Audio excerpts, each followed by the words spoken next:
And the moment that I touched the floor, I felt this incredible wave of love. I had never felt this warmth in my life. I had never felt so warm within and throughout my entire being. Megan Brown, welcome to Passion Harvest. Yay, I'm so excited to hear about your incredible experience, 5 days in heaven. Wow. Welcome to the show. Thank you so much, Luisa. Thank you for having me here. And I'm so happy to share on another platform about what awaits us all in the end, which is love. And yeah, I'd love to share with you. So get ready, have an open mind because it isn't what I guess. I mean, I know everybody's near death experience is different, but this one's really different from others that I've heard.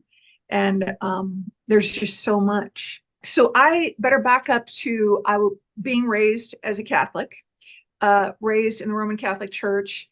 And then my mother switched to Hinduism while I was still going to the Catholic Church at age 11. So that was confusing. And that was, I thought, okay, now what am I supposed to believe? Nothing was explained. It was just matter of fact. She became a vegetarian and, went on. And then I thought, okay, so I was still going to the Catholic Church, and my grandmother was very Catholic, so I'd go with her. Then at age 20, um, I was raped. And I remember after that happened, that was like the pivotal point for me where I just decided there is no God. There is no God. How could a God let that happen to you? I'm so How could a sorry. God let? Oh no, it's okay.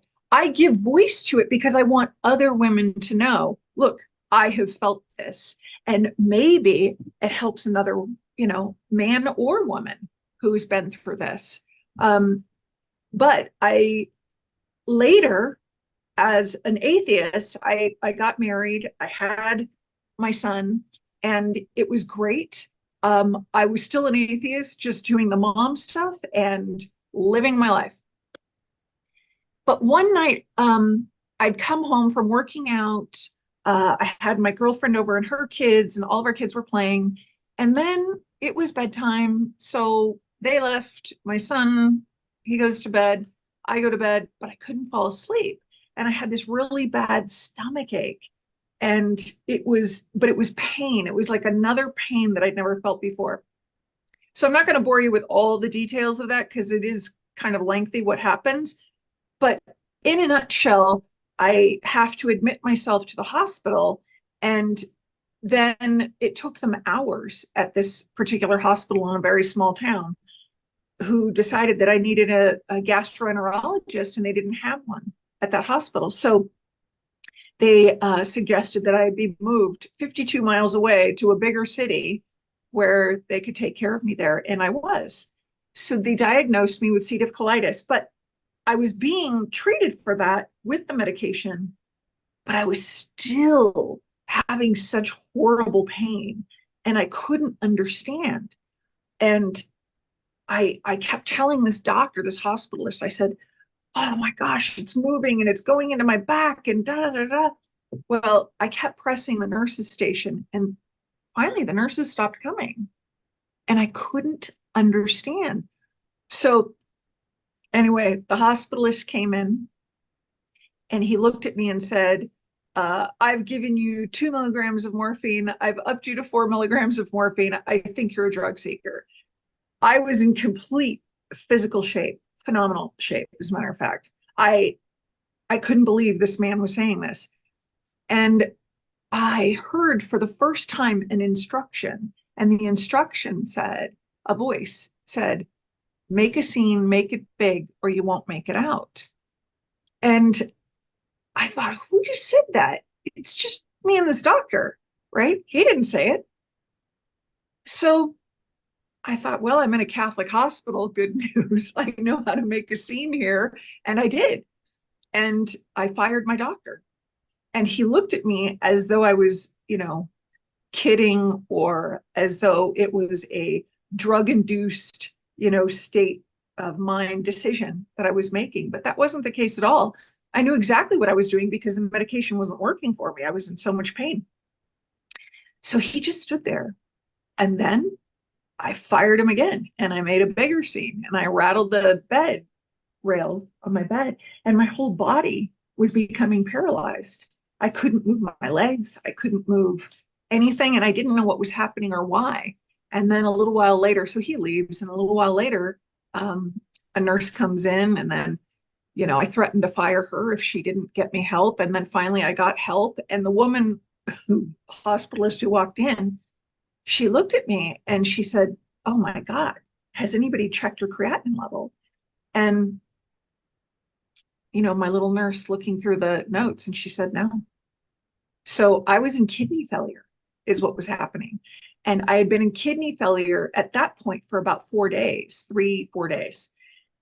And people say, it's the silent death, but it wasn't silent with me. I felt it very much. So then I got transferred to dialysis, and I was treated completely differently, which was great. They were very nice to me and wonderful. But I heard the woman who was taking me into a room say, "We need to do a blood transfusion on you. Do I have your permission to do a blood transfusion?" And I looked at her, and all I could think of was, well, you can get sick from that. My brother's friends in elementary school had gotten HIV because they were hemophiliacs. So these were children, and they got full-blown AIDS from a blood transfusion. So that's what I thought about. And she just kept repeating it. And I heard, "Say yes." And I thought, who keeps talking this? Who's saying this? What's happening to me, But I did say yes. And then my whole experience shifted. So I remember walking through the clouds, and there were trees around, and there were, it was grass, like a park, an open park, blue sky, clouds, birds flying. And there was Jesus over to the left, standing, waiting for me. And I looked at him and I go, "Oh my God, you really do exist." To which he smiled and opened up his arms to invite me to come and give him a hug. So I did. So I went and gave him a hug, and then he turned me with him to walk. And he said, "Come on, we've got a lot of work to do." And I said, "Yeah, no kidding, you're dealing with me," And he took me to this golden capsule where my other guides were waiting for me: Mother Mary, Archangel Michael, Saint Germain, and El Moria. And we all stepped inside of this capsule, and this is where I had to watch my life review. So it was really intense because I'd had a really rough childhood, a lot of abuse and everything that went on. And I had to watch everything again. And they were, I joke, and I've called it heaven's therapy, because they'll stand there and they'll pause it, and then they'll talk you through it or find out where you're at and, help you grow in the moment. It was really neat. So after I get through my life review, then Archangel Michael took me to his golden capsule, and I stepped inside with him. And all I could think of as up to this point was, I've got to get home to my son. He needs me. I was finally happy in my life. I am not going to die. I do not want to die. This is not going to happen. It's not on my list. And I just wanted to do everything I could to live and get out of the hospital. And all I could think of was, why aren't these doctors just doing something like quick fix? In my head, come on, get it moving. Whatever this is, just be done with it. But that wasn't the case. So as I met with Archangel Michael, I remember I listened to him talk. He was extraordinarily powerful. His energy was so he was like, I wouldn't want to mess with him, okay? But he was also very gentle. He was extremely gentle and loving. And I remember there were two cherubs that came in to dress me. I don't remember if they came in before we did the prayer or after, but anyway, there was a point where I had to kneel down, but then I had to stand, and my arms were stretched out, and he asked me to tilt my head back. And he spoke Psalm 91, the Aramaic version, over me, where he used his right hand, and this white beam of light was coming out and hitting my soul. So after he was done, and I had tears in my eyes, and he looked at me and he said, Megan, why are you crying?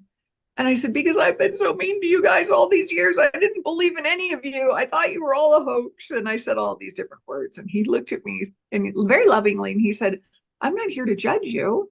I'm here to love you. And I thought, oh my God, now I feel worse. You know, the Catholic guilt kicked in. But then we had to exit his capsule, and I met with my other guides, and we walked a very short distance over a little bridge into this beautiful white temple. And in the center, there was this big dome. And on each side of the door, I remember there were two little decks with cherubs playing trumpet. They were announcing our arrival. And the big door, Jesus walked up, opened the door. My guides went in, then I went in, and then Jesus walked in after me. And the moment that I touched the floor, I felt this incredible wave of love. I had never felt this warmth in my life. I had never felt so warm within and throughout my entire being. I'd never felt that before. It was wonderful. And I remember looking around, and there was this huge golden table. It turns out that there were 77 of us sitting there. And as I walked in, I remember thinking, who are these people? You know, and then I recognized, oh, there's Paramahansa Yogananda. Okay, I recognize him. I don't remember who else I recognized right off the top, but I remember Jesus pulled my chair out and I sat down. So Jesus was to my left, and then Archangel Michael was to my right, and 26 other archangels after him, and then Melchizedek, Goddess, all of these souls, all the way around the table. And this old man was sitting to my left at the head of the table. And I thought, who is this guy? And everybody was watching him. Everybody was focused on him. And I'm thinking, who is he? And I'm looking around, but nobody was looking at me. They were looking at him. And then I'm just sitting, listening. I have no idea what's going on. And he said, and Megan will be going back to Earth. He announced it. And in my head only, I did not say this out loud. I said, oh, the F word. And he stopped. He looked directly at me and he said, OF is right, Megan. And then in that moment, I went, oh my God, you are God. Because in catechism classes in the Catholic Church as a kid, I was always told, God can hear your thoughts. God can read your mind. And I'm thinking, yeah, right. No way. I didn't believe it, but it's true. So it was very interesting after that happened. He had lots to say. He also, once I realized that it was God, he went on and he spoke. And then a few minutes later, he looked at me and he said, and about that abortion. And I thought, oh, this is where hell comes in, right? Because in the Catholic Church, that's what goes on. And he said, I've already forgiven you because I was pregnant from the rape. So I thought, oh my God, that's what turned me into the atheist. And I was so distraught. And for years, I carried this guilt and this, it's such a sorrow, to carry. But he'd forgiven me. And I looked at him and I was so surprised. I thought, oh, wow. I felt complete relief. Here's God. This is God saying this, And I don't know, I've started feeling more comfortable sharing about that now because I want women and men to know that, look, you're still going to be loved. You're not going to be punished. for it, you know? We're the ones punishing ourselves thinking about it. So anyway, just thought I'd throw that in there. Yes, Then I thank you. had Thank you. to, yeah, absolutely.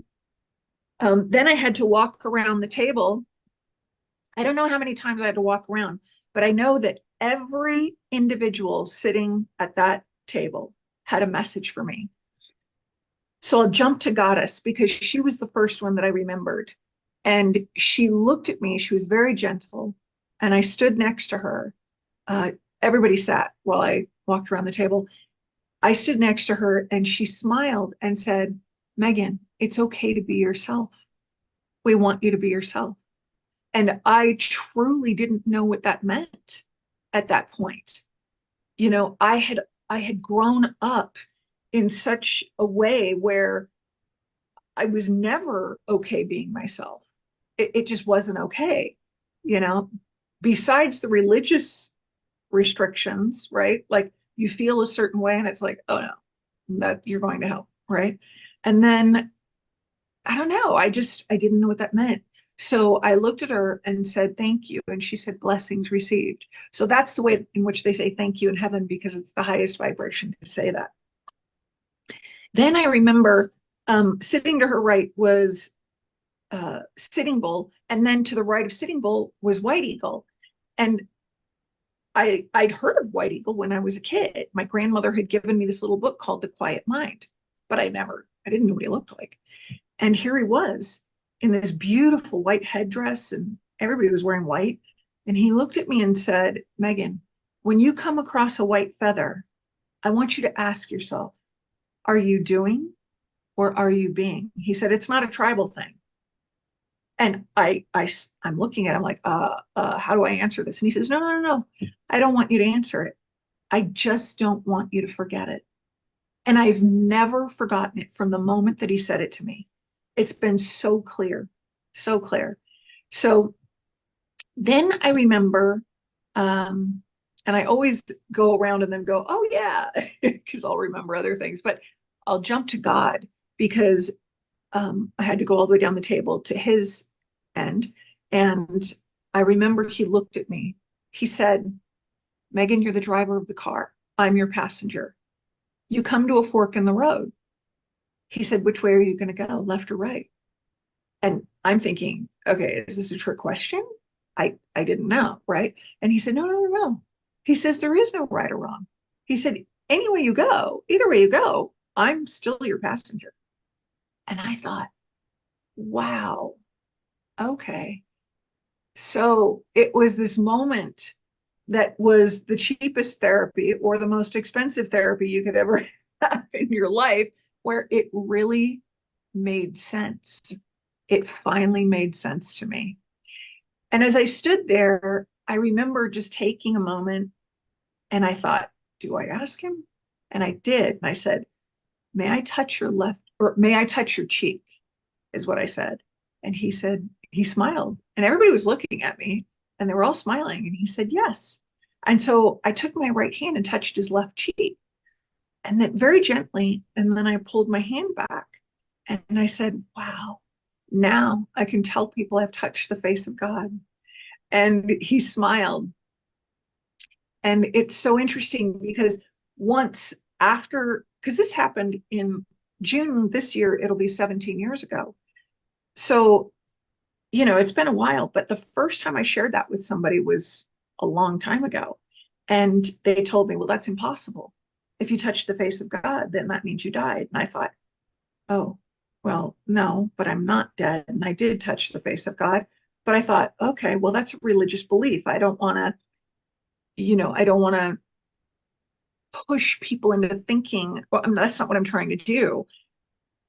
And I don't know. I just felt uncomfortable to ever share it again. So I withheld that. And again, recently, I guess in the past year, I've been talking about it and not really worrying about what other people are going to think in that regard because it was my experience. So I share it like that. But then I remember there was a point where there's another door behind God, behind this table in the temple. it was a beautiful old wooden door. And I walked up to the door because my chance to leave Earth, I had a moment, another moment there in heaven. And I touched the door with my hand. And I remember just looking at it thinking, wow. And I looked at God and everybody at the table and I said, you mean if I walked through this door, I don't have to go back to Earth? And everyone in unison said, yes. And I thought about it for a moment. And then I looked at everybody. They'd already given me all of their wisdom, right? And I said, oh, well, now the Catholic guilt's kicking in. No, I'm going to go back to Earth like you suggested. And so they'd given me all this, information. So, but it was fun. There was fun in the conversation as well. God has a sense of humor. I mean, believe me, he has a sense of humor. With me to say the things that I did, he clearly has one. But then after being in temple is when I went into heaven. So once an individual goes through their meeting stage with God and whoever else they're going to be meeting with, then you go into heaven, like inside. So that's like the administrative part is what I'm calling it, where, all right, we're going to check you in and you'll be here visiting for 5 days. And yeah, so it was like that. Wow. Just a few questions, and then I can't wait to move on to 5 days in heaven. Yeah. What, I'm talking in humanist terms, what did your spirit guides look like? Oh, they were beautiful. Okay, so Archangel Michael is like 6 foot. He is 6'7". He's black. As we on Earth, we As in call black them skin. black skin hue. Yes, or I've also called him dark brown skin hue. Okay, but on Earth we have all of these, mental things. Jesus was not as dark as him, but also had a very dark skin hue. And his hair was brown. It was wavy just above his shoulders. Archangel Michael had a wavy black hair as well. And it came down to his shoulders, but it was thick and full. And he had these incredible wings. I don't remember him wearing a top. I remember him wearing he had on pants, right? But he just exuded love. And then Jesus was wearing all white and he had a very dark skin hue. Mother Mary, she had a dark skin hue as well. I would say gold, like a golden tan, you know. And El Moria, he was dark. Saint Germain, he wasn't as dark as them, but he was darker than me. But what's interesting is getting back to sitting at the table with everybody, we talk about what, look, okay, so I'm not trying to, hit weird points in our history, but I'm going to. Please go ahead. Okay, good. So, we have been segregated, right? Humanity has been told, you're black skinned, you're this, you're to stay here. You're brown skinned, you're this, you're to stay here. You're fair skinned, you're this, you're to stay here. This puts you in this category in life. This puts you. So we've all been compartmentalized by our governments, okay, and by our upbringing, okay, wherever we are from. This needs to stop. Because I'll tell you what, as I was sitting at God's table, I was the 1%. Everybody there was so dark or golden tanned that these tans that I would have, laid out on a beach trying to get, I got close when I was in Greece once, but no, I'm just who I am, So it's interesting. They were all just they looked human. Every one of them presented in human form, including the archangels with the wings. And their wings would go up, extend up over their heads, like then down about 3 feet as they were sitting. So these wings, I mean, it was the most incredible sight. I I I just I don't know. Someday you'll see it. But it was Yes. really incredible. And what about God? What did he look like? Beautiful question. I'm so glad you asked because people think that Jesus and God are the same. Some people do, and that's not the case. God, there is one picture that exists of him on earth, and it's on the Shroud of Turin. So when people say, oh, that's Jesus's face, no, it's not. Why would Jesus's face be wrapped around him when he was being murdered? Because he was murdered. I mean, I saw the whole thing. It goes against the Catholic Church completely, goes against everything that everyone knows about. But God was putting his face on the shroud to let others and humanity know that he was saddened by Jesus's death. He sent the highest frequency of love to earth, and he was murdered for speaking love and his truth from the Torah. So that's what God's face looks like. And his body, he was, I remember seeing God stand up. I would guess he was about, 6'3". My then husband was 6'3", so he was taller than me.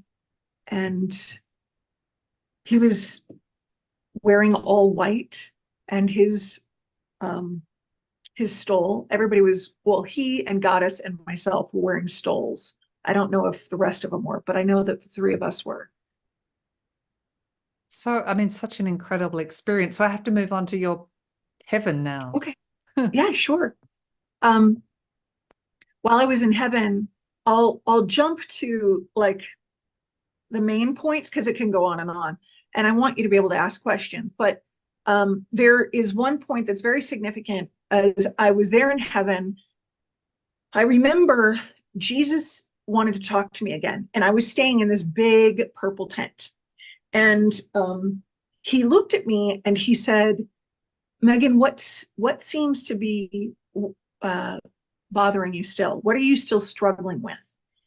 And I said, Jesus, I have a really hard time understanding how people in my life, including my parents, were neglectful. They were, my mother was abusive. Other family members were abusive. I had the rape happen to me where nothing happened to that individual because, he was with a gang and the police were involved, and it was horrible. I mean, all of these things. And I said, Jesus, how can this be okay? I can't wrap my head around how they get away with all of this stuff. And he looked at me, and it was interesting, his perspective that he took with me. He didn't say, I mean, I already knew there's a life review. I'd already been through it. I already knew that you're going to meet with God because I met with him. And he said to me, Megan, if all of these experiences in your life, he said, think about all the experiences. If they were your children, what would you do with them? I said, evict them immediately. Without hesitation, I said that. I said, they're old enough, they can move out, they can move on their own. And he smiled and he said, he said, okay, well, we need to talk about this some more. And I should let you know that the reason that evict them immediately came up so easily for me was because when I turned 18, my mother said, you have an hour to get out. So it was not, it was not something, it was embedded in me at that point. So I looked at him and he said, Megan, let's walk through this again. And he said, okay, I want you to think about all of the experiences that you've been through. He said, think about every single one that you're struggling with right now. I want you to look at it in this perspective, that every single experience is you as a child. He said, now, what would you do with the children within you that are yours? And I swear to you, from this moment on, Luisa, this was so profound for me, and I can't forget it to this day. And I said, I would acknowledge them. I would listen to them. I would nurture them, and I would love them. And he said, that's beautiful. He said, okay, if you could name your children, what would you name them? And I looked down at the ground and I had tears well up in my eyes. And I looked up at him and I said, love. And he said, why would you name them love?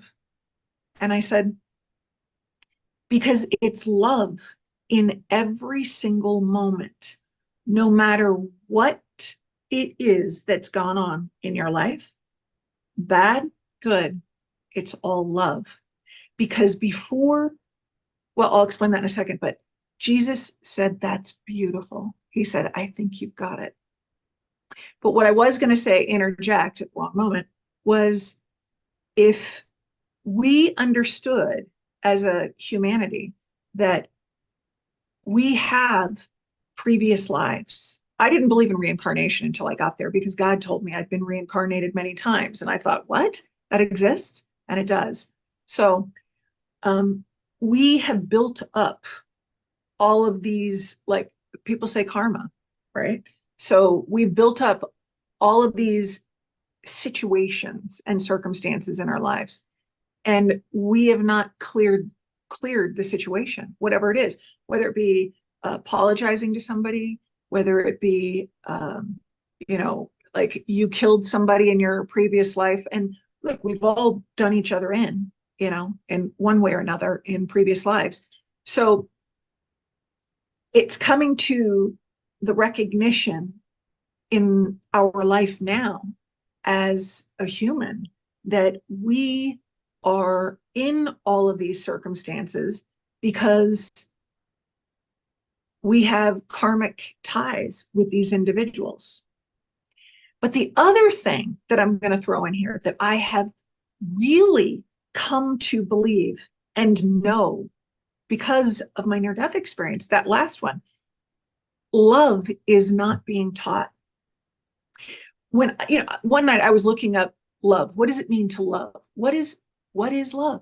And it goes straight into relationships, couples relationships. And I thought, that's the problem. So what we need to start doing as a humanity to help our world, because we are all in this together. We can all destroy it together, or we can all help one another and teach one another love and happiness. We can change our world.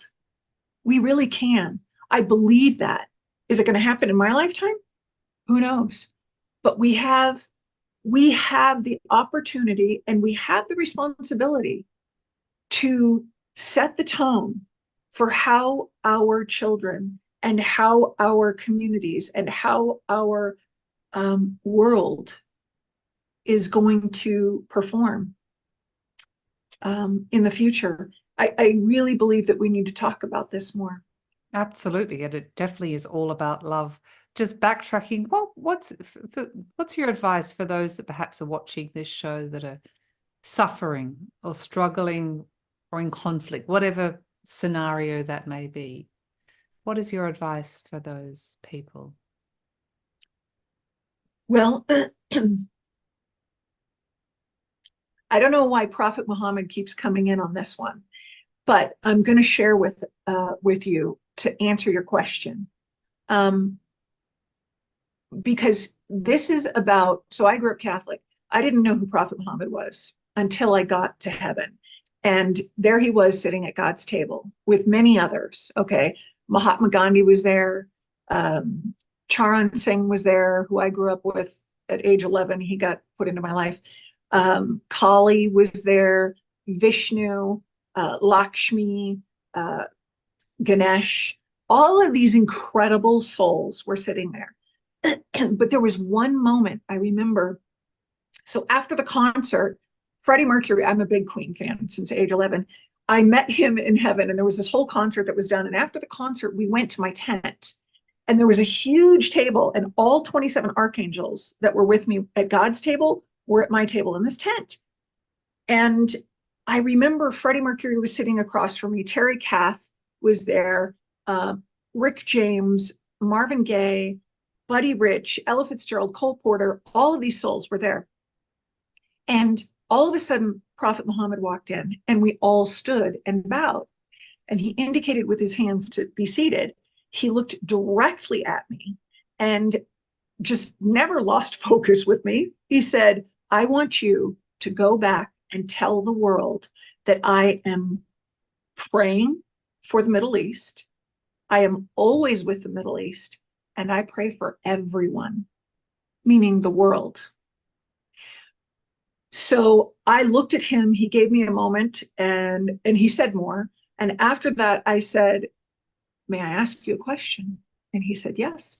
And I said, why would you want me, an ex-Catholic, an ex-atheist? I don't even know what I am now.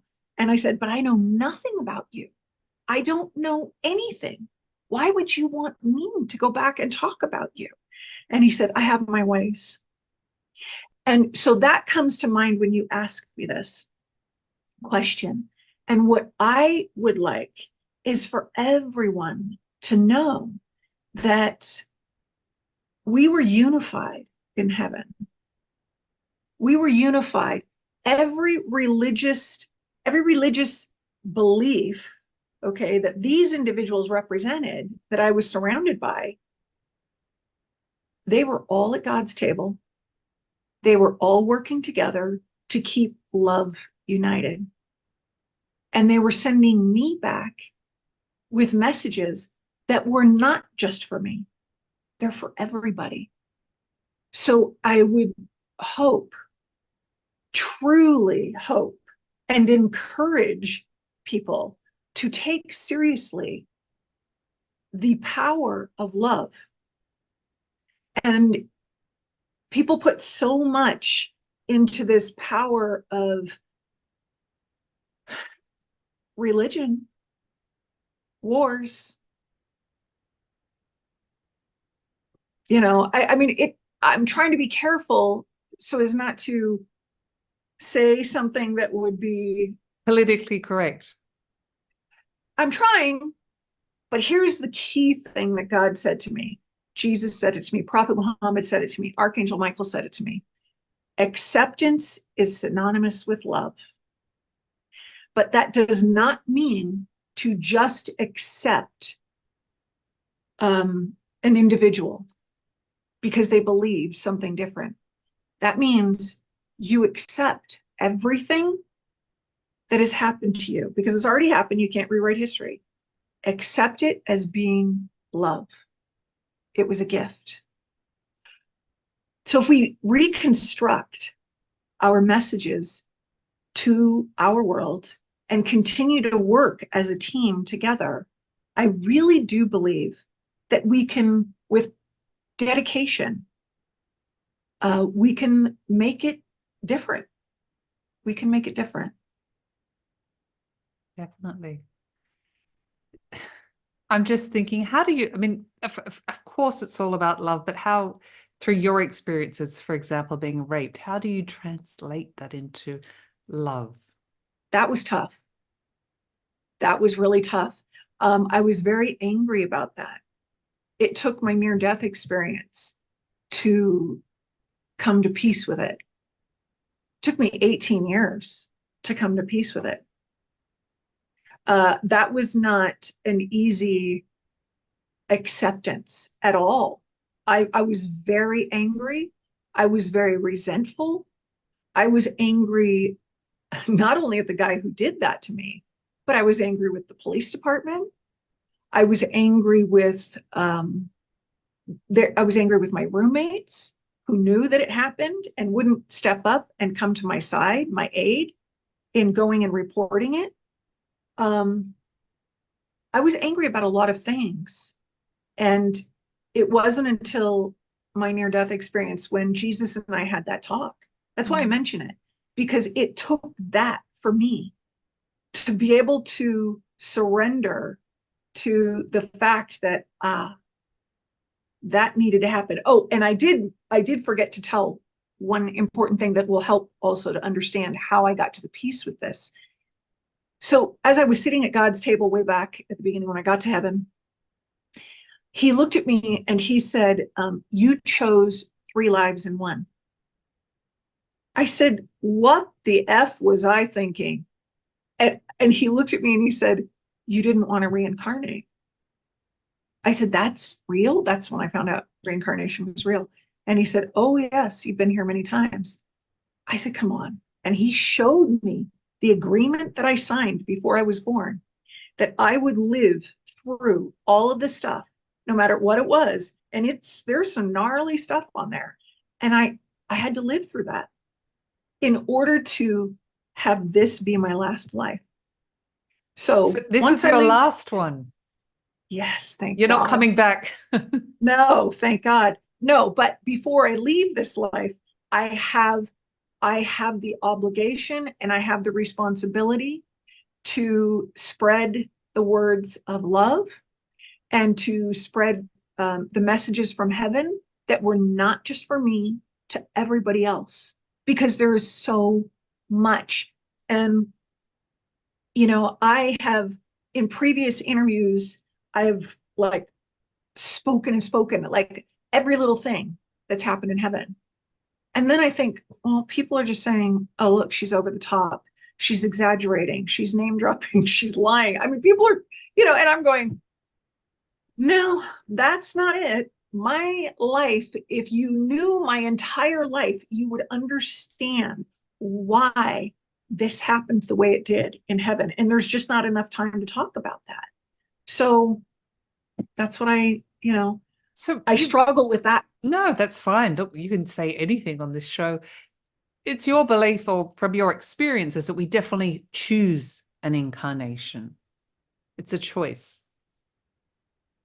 Well, yes and no, because if I haven't made right in the previous lives what I needed to make right and what I needed to make happen, then I'm going to have to pay for it in another life and deal with it, because I have to Clear in all. Thank you. Clear. Yeah. It's interesting because I've thought about, since this near-death experience, I've thought about how there was one life in the 1500s. I was this pirate. I was a captain on a pirate ship, and I was mean. I was flat out mean. I was running the ship the way that I wanted it run. And if somebody ticked me off, I'd be off with their head. I'd just cut off their head, and I saw it, and then push them into the ocean, right? So that was me in that life. So if that's part of what I'm paying off in this life, that would explain, like, for instance, a rape. Maybe that guy who raped me was one of the guys that I beheaded on the pirate ship in the 1500s. And so he was getting back at me in some weird way. I don't even know. I don't know. But, so I have to look at that. And I am looking at my life now as being just water, okay? Golden water. And, like, picture the sun setting or the sun rising or whatever, and you just see the colors in the water. And each experience is that ripple effect. It's the rock thrown into the calm water. And then that ripple effect goes on and on and on until we can come to peace with it, right? But then if there's another one thrown in, and then a few minutes later, another one thrown in, and you're juggling all of these different emotions, this is everybody. This is everybody's life. And we're all doing the best that we can, I believe. I believe that when we know better, we can do better. I believe that there are people who give up and say, F it, I'm done. You know what? It doesn't even matter. What's the purpose here? Why is all of this shit happening? I'm just not, and I can understand that. I really, really can. But there is a purpose for each of us to come here to this planet. And there is a purpose for our life. our souls were a creation by our creator that are the highest frequency of love. They're this beautiful snow white in color energy, ball of energy. And they are inside our human bodies. Or if we go to another planet after this, great. But that's what keeps us energetically moving with all of our consciousness and wanting to learn about our highest selves. Not everybody wants to learn about the highest self. But there is a higher self. And I believe that if we start talking about our higher selves being love, we are all a creation of love. We're not a religion. We are a creation of love. And we've been guided by certain, perhaps ascended masters, or perhaps God himself, or perhaps goddess, or perhaps, Paramahansa Yogananda, if that's what you want to, follow. I mean, it's fine. It's all love-based. And I really want everyone to know that they were born as perfection. Because we don't talk about that, Oh, I don't. Well, I do, but I don't see it very often. But we are born as perfection. And why not hold that perfection in our minds and in our forefront of how to care for this perfection and how to nurture perfection that you create, whether it be from your children or family members that you're with, or your spouse or your partner, whatever. How do you nurture perfection that they are? So if we looked at each other as that perfect being of love and looked at ourself, number one, right? We have to love ourselves and understand that first in order to honor others all around us. So it's like we need to teach this. We need to give these words out. And you're Love doing that yourself. very well. Oh, thank you. I'm trying. You are. A question I often get this question: how do I learn? How do I love myself? What's your advice? Very good question. As a matter of fact, that's a very complex question. And I'm starting to teach these courses. I've been doing it lately where it's about self-love and embracing who you really are. So how to love yourself? First of all, we'll just start with the soul, like as the example, and understanding that soul is only love. That soul is also your history book, because people talk about the Akashic records. Well, there is a library. There's a huge library in heaven.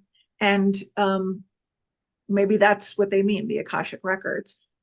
I don't know. But I know that our souls have all of the history of every one of our lives, our individual lives in it. So why can we not? Oh, because we don't know any better. So I just answered my question. So let me rephrase it like this. So what we need to do is honor our soul as being the gift that it is. Love is a gift. Love is the most powerful energy that exists, believe it or not. Love has been in my life, I've seen it as kind of like oh, it's Valentine's Day. Oh, it's your birthday. Oh, it's your anniversary, whatever.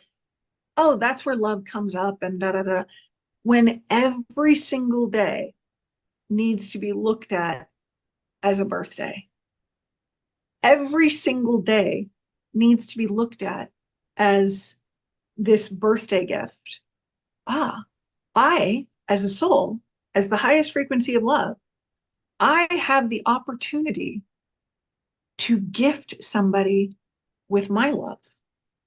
I have the opportunity to gift somebody with knowledge and be vulnerable. Don't sit back and think that your life is for naught. And why did this, and this happen? It was all an experience to help others as well. Hmm. So you spent 5 days in heaven and you've returned to your physical body. Profound life-changing experience. People often say after a near-death experience they return with psychic gifts or psychic abilities. Were you gifted any of those? Oh, yes. As a matter of fact, I remember when it started after my near-death experience, and I was like, how did I know that? How, because I was an atheist Mm. previously, right? So I was really thinking, I'd call my girlfriend and go, did your husband da da da da da? And she's like, how did you know that? I said, I don't know. It just came to me. So it started off with hearing stuff. And then over the years, it kind of got into visuals a little bit here and there, little spurts of it. But then God ordered me to open a store and call it Cielo Connection, which means heaven in Spanish. So it was heaven's connection. And that's where I basically unleashed my gift. And the moment that I committed to opening this forum where people could come together and have an experience and not know what was going to happen. So some people would come in for readings with me. And I remember as the gift opened more and more and more, I could smell, I could feel, I could see. Oh, I can see visuals all the time now. I can hear it so easily. I get messages through dreams still. I get messages. Sometimes it'll just drop in. I'm not even trying to connect with somebody or for myself. I can't do my own readings. It's not part of God's plan. So I can do it for others though. And what I call it is messages from heaven, because it's always loving. I've never had a negative reading. Heaven gets they've got messages for you. They confirm things for you. They help you so that you can um, move forward in your life with a new perspective. I've tripped people out where they look at me and they're like, I've never told anybody that. And I said, well, heaven knows everything. Heaven knows everything. And then after the reading, I don't remember anything. It's very rare when I remember something. So, It's amazing, amazing. Megan Brown, where's the best place for people to connect with you? well, you can connect with me through my email address at conversations with Megan the number one, at gmail.com. And reach out to me if ever you want a reading or you want to take a course about self-love and embracing your true self, being comfortable within your own skin. And yeah, I'm available. And Thank I'd you. love to. I will also leave a link in the show notes for people that didn't get that. Megan, incredible experience, life-changing, life-changing. And I just love when I speak to near-death experiences. It's, there's no doubt that there is more consciousness that extends beyond the physical body. One more question. Many people are afraid of death. What's your advice to those that are afraid of death? My grandmothers, both of them, one was really afraid of dying. She was so scared of dying. She passed in her sleep, thankfully, when she was like 95, I think. So I told her after my near death experience, I called her and I was in the hospital bed and I said, Nani, I said, you don't have anything to worry about. I said, I just saw our life together and it's fantastic. And heaven is this and this and this. And she says, really? She didn't really know what to believe. Then my other grandmother, when I showed up to see her for the last time, it was about 6:30 in the morning. She was on an IV. She was so frail and she was feeding tube and the whole thing. And I looked at her and I thought, oh my gosh. And she said, Megan, I can't do this anymore. She said, I don't know why I have to suffer like this. And I said, but you're not going to suffer forever. And I said, and when that moment comes, do not be afraid. Just take a breath and breathe into the transition. It's not painful. And I said, you have no idea what's waiting for you. It's fantastic. You're going to be 30 years old again, unless you're a child. I don't remember the whole children thing, but you're going to be 30 years old again. You're going to be in your best health. You're going to be vibrant, have all of your energy back. You're not going to be on any of this stuff that you're on right now. Everything's going to be great. So I'm not afraid of dying because number one, it doesn't exist. Dying does not exist. It's actually like, honestly, I mean, I can go a couple of different ways here, but I'll go with the caterpillar. So we're all caterpillars. And then we come into this life and we're like, we're in this cocoon, right? And what we're trying to develop are the wings to be the butterfly and be who we truly are, which is an example of love, and spread love and be the beauty flying throughout our world. So really, when we go back, when we transition, it's just our wings coming out. We are the butterfly. So we step into just being who we really are, you know? Beautiful and so comforting, really so comforting. Megan, I've loved having you on the show. Is there anything else you'd like to share with the Passion Harvest audience on a final note that I haven't asked you? Yes, actually, there's another book that I wrote. And the reason why I'm bringing this up is because during my divorce, because, you know, once you have a near-death experience, the spouse either sticks with you, your partner sticks with you, or they're like, what happened? And you just go, okay, things are shifted. So it shifted. During my divorce, it was a very, very difficult divorce and very long. And I remember every day I'd start off with meditation. Oh my gosh, I meditate anytime. And I remember hearing, you have to write about love every day. This was from heaven, write about love every day. Well, I didn't feel like, I felt depressed. I felt really anxious. I felt all of these different things, but I wrote about love every day.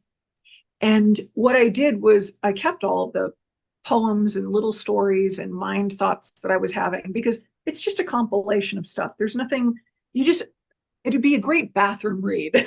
or if you're sitting, you know, in the car and you have this book in there and you're waiting for your kid to get out of school or whatever, you open to a page and you read a page and it's just positive. It's about love. And the reason that it's important that I share this is because I would love for other people to write about love every day as well, and allow themselves to hold that space, whether it be for 5 minutes or an hour, where you sit and you write.